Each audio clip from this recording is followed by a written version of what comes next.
was a question about number 2 and 4.1, and particularly what to do when there's a number out front of the root when we're trying to find domain, horizontal and vertical intercepts. Didn't mean to do that. So the short of it is it doesn't actually do much of anything. It's a vertical stretch on a function, and so we saw when we graphed absolute values, instead of looking like that, when we multiplied them by a number in front, they got steeper. So it doesn't actually change the domain, the horizontal or vertical intercepts. But let me show you this negative right here. That does a thing, so I figure I'll answer kind of both these questions and show the trick to that negative while I'm doing it. So for the domain, that is where that negative is going to be a bit of a thing. And remember, for a domain for a root, we're looking for where this thing is greater than or equal to 0. Okay, so cool. We bring our 6 over.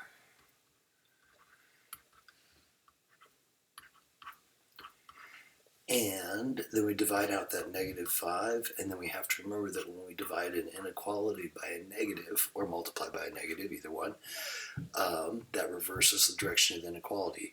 So this is now x is less than or equal to double negative would make that positive 6/5.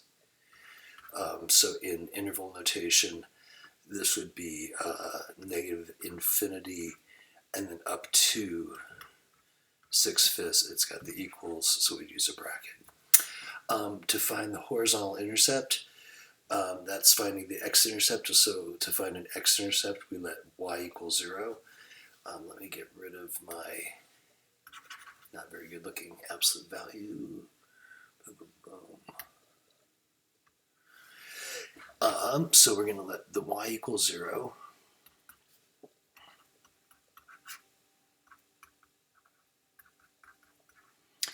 And so the first thing I would do is divide both sides by that 24 to isolate the root.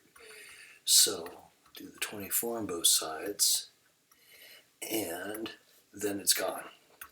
And so then you're kind of right back to the same style problems as what you were doing earlier on the question. From here, square both sides, or we can say we're setting this piece equal to 0. And then you can see I'm going to end up with the same exact 6/5 I got over here. So bring that over and divide the 5. So we'll get x equals 6/5. And yeah, and so I think we're supposed to write it as an ordered pair. Yes, so we would write 6/5 and then 0. And then to find the y-intercept, we would let x equal 0. So that would be y, or g of x, equals 24 times -5 times 0 times 6.